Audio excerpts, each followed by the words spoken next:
Oi, pessoal! Aí pra vocês uma linda tarde, aqui pra mim uma linda noite. Eu tô diretamente de Katmandu, no Nepal, fazendo essa live ao vivo. Não sei em que momento vocês vão poder assistir, mas enfim. Tem uma diferença de fuso horário, então aqui pra mim são 8h30 da noite. Oi, Rose! Eu tô num hotel na região de Tamal. É uma região assim bem comercial, como se fosse, lembra um pouco a 25 de março, nossa, tá? Para quem é de São Paulo. Então é um comércio local, é uma região bem barulhenta, é uma região assim bem simples. Eu percebi, coloquei algumas fotos aí da população de vocês, eu percebi assim que as calçadas, o ambiente, ele é bem como é que eu vou dizer, assim, as calçadas são quebradas, as coisas são bem simples, bem roots mesmo, bem simples, mas acredito que seja devido ao terremoto que teve aqui, se não me engano foi em 2016, eu acho que foi 2016 ou 2017, agora não estou muito recordada do período, e ainda tem bastante resquícios, dá para perceber. Quando a gente anda na rua, né? Quando eu ando assim no trânsito, tem muita poeira, então é uma região assim que tem um pouco de poluição, então tô na área da cidade. É um hotel bem simples, mas muito aconchegante, no sentido de as pessoas são muito atenciosas. Eu que tenho assim o inglês de sobrevivência, né? Eles são bem atenciosos. A pronúncia do inglês deles é muito ruim de entender, mas a minha é muito ruim de falar, então a gente tá conseguindo se entender.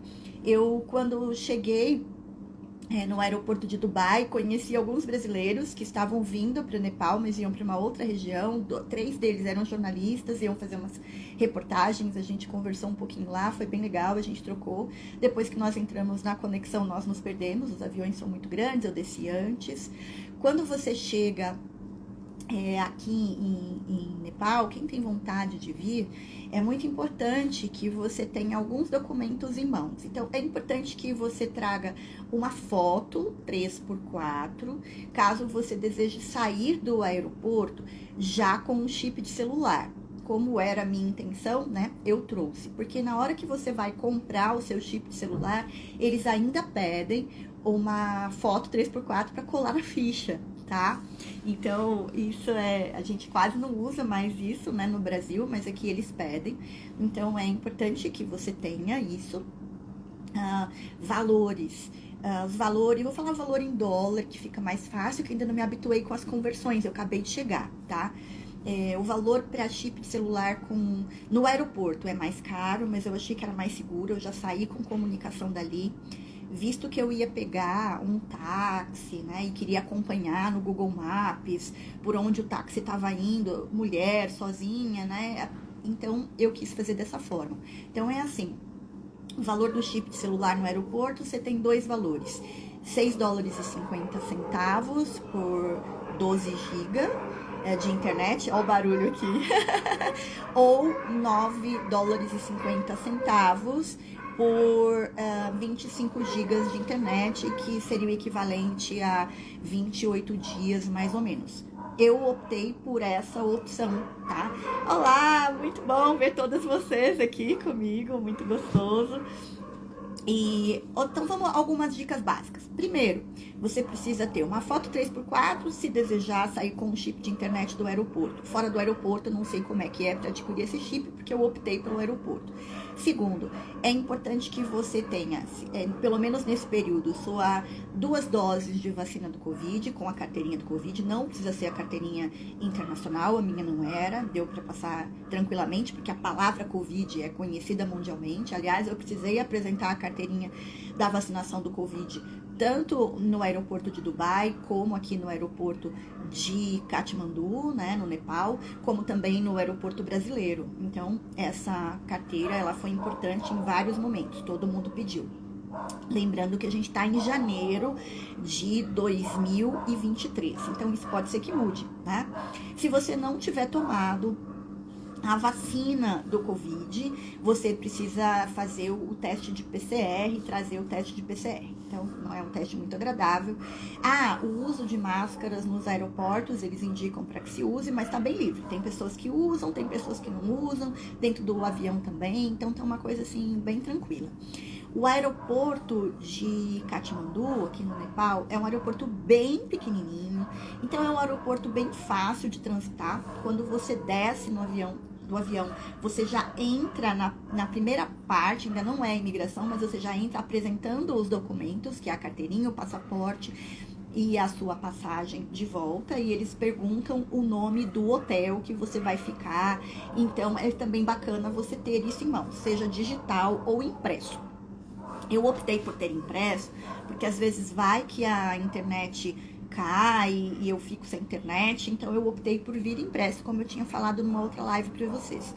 Quando a gente sai dessa primeira entrada, você já vai para umas máquinas, tem vários equipamentos, tem pessoas ali para te ajudar. Aí você pega o seu passaporte, faz uma leitura do seu passaporte nesse equipamento e ele já vem com quase tudo preenchido para você. Seu nome, sua data de nascimento, dados que estão no passaporte já vem preenchido, que é para você poder tirar o visto de entrada em Katmandu, no Nepal, né? No Nepal. Então, nós brasileiros precisamos de visto de entrada. Esse visto pode ser por até 90 dias aqui. Então, você precisa determinar quantos dias você vai ficar. O visto, ele tem múltiplas entradas, que nem no meu caso, eu vou entrar, depois eu vou pro Butão, depois eu vou entrar no Nepal novamente. Não tem problema, ele é múltiplo, desde que esteja dentro do prazo. Então, eu adquiri um visto de 15 dias, porque eu vou ficar 14 dias no total. Quando você passa nesse equipamento, ele já vem com tudo preenchido, aí você precisa digitar o endereço do seu primeiro hotel. Então, também é importante que você tenha isso em mãos, aliás, para qualquer país que você vai, tá? É importante que você tenha isso. Você coloca esse endereço do hotel onde você vai ficar ali no cadastro e o próprio atendente pede para você tirar um print da tela, uma foto da tela, porque você vai apresentar para o Evisa. Aí você sai desse equipamento, vai para o Evisa, onde você vai pagar a taxa. É importante que essa taxa você tenha em dinheiro. Por quê? Porque aqui a internet oscila, já deu para perceber, equipamentos eletrônicos nem sempre tá ok. Aliás, isso vale para qualquer lugar do mundo, tá? Porque equipamento eletrônico, ele tem hora que funciona e tem hora que não funciona. De quem já não foi no banco e foi sacar dinheiro ou pagar uma conta e tava fora do ar? E eu acho que não é interessante a gente estar com o ambiente fora do ar e você não ter o documento e não sabe que horas aquilo estará no ar novamente, né? Então, eu trouxe em dinheiro. Então, vamos lá. Valor do visto é de acordo com o tempo, o valor é cobrado em dólares. Então, $30 é para até 15 dias, aí $45 para, acho que 30 dias, e aí tem um outro valor, que eu não sei se é $80, agora eu não lembro de cor, que é para acima de 60 dias. Eu não olhei muito esses valores, porque como eu ia ficar só 15, foquei nos $30. Então, eu já vi com esses $30 separado, paguei nesse Evisa, aí você sai do Evisa, eu já optei por trocar, fazer o câmbio de $100, que é um valor mínimo. Você, quando olha, tem uma tarifa, né? Então, aqui no aeroporto, cada $1 está valendo 128 rúpias nepalesas. Mas na hora que você vai trocar, eles cobram uma taxa. E aí, você vai discutir, é taxa, tá lá, né? Então, acabou saindo por $1 saiu 126,50 rúpias nepalesas. Eu optei também por trocar $100 no aeroporto, porque eu ainda não conheço as moedas, não peguei as moedas, não estava familiarizada com as moedas. E até eu me familiarizar com as moedas, se você troca na rua, não conhece, as pessoas às vezes podem te enganar. Porque pessoas honestas e desonestas tem no mundo inteiro, tá? Não é porque o país é A ou o país é B. E quando a gente... É muito fácil você ser enganado quando você desconhece algo. Isso com tudo. Então, eu também optei por isso. Então, resuminho.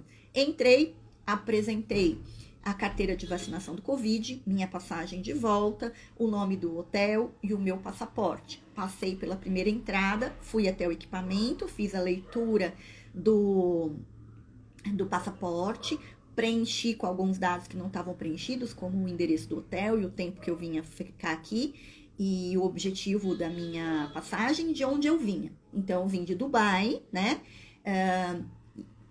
Vou ficar fazendo turismo durante 15 dias. Terminei isso, printei a tela do terminal do equipamento. Fui para o Evisa, apresentei esse print da tela, apresentei novamente o papel, né, de entrada, o passaporte, paguei a taxa de visto, que no meu caso foi $30, saí, fiz o câmbio de $100, e aí saí e fui para a imigração propriamente dita, entreguei meu passaporte, já com um papel do visto de quantos dias eu ia ficar, e eles fizeram um carimbo do período que eu posso ficar, então seu passaporte precisa ter uma folha em branco, fizeram um carimbo do período, saí e entrei. Era para estar uma pessoa do hotel me esperando, houve uma falha de comunicação, ou eles me esqueceram, ou eles não me entenderam. Enfim, aí quando eu saí, eu vi que não tinha ninguém ali me esperando. Eu telefonei, mas aí a gente tava com uma dificuldade no inglês de se comunicar, por causa do horário, enfim. Aí eu resolvi pegar um táxi, então eu retornei para dentro do aeroporto e adquiri, igual a gente adquire no aeroporto de Guarulhos ou de Congonhas, eu comprei o táxi aqui dentro do aeroporto mesmo. Por quê? Porque a tarifa é tabelada e na Ásia, no geral, você precisa ficar negociando. Então, você precisa negociar tudo que você compra. Tudo que você compra, você precisa negociar. Negociar. Eu tava cansada, não tava muito afim de ficar negociando e não queria ter surpresas de valores. Então, eu comprei dentro do próprio aeroporto. O valor do táxi em dólar pode variar de 5 a 10 dólares. Em rúpias nepalesas, eu paguei 850 rúpias para a região que eu ia. Aí eu desci com um papelzinho desse táxi. Aí na porta é só entregar para os taxistas oficiais, dar o endereço para ele vai jogar no Google também, né? No Google Maps. E aí me trouxe tranquilamente no trânsito caótico do Nepal. Então eu já comecei as minhas primeiras passagens, já coloquei algumas fotinhas aí para vocês e depois eu conto um pouquinho mais dessa aventura. Como eu falei para vocês, aqui tem uma diferença de fuso horário, né? Então, eu vou daqui a pouco dar uma descansada. Resolvi fazer jejum hoje à noite. A comida aqui é muito apimentada, já desde o avião, quando eu cheguei, já começou a mexer bastante com pimenta. Então, eu já tomei um pouquinho da minha homeopatia Apismel, porque eu tenho uma certa resistência à pimenta e vou comer pimenta durante 30 dias. Então, eu resolvi fazer jejum e ficar só na água na janta, tá bom? Enfim. Fica aí essas dicas para vocês. Se vocês tiverem vontade de perguntar alguma coisa, aproveita aí, põe uma pergunta, senão eu vou encerrar por aqui. E quando tiver um tempinho, mesmo com o fuso horário, eu vou abrindo e contando para vocês algumas aventuras, ok? Alguém tem pergunta? Não? Eliakim, Ângeli, Sônia.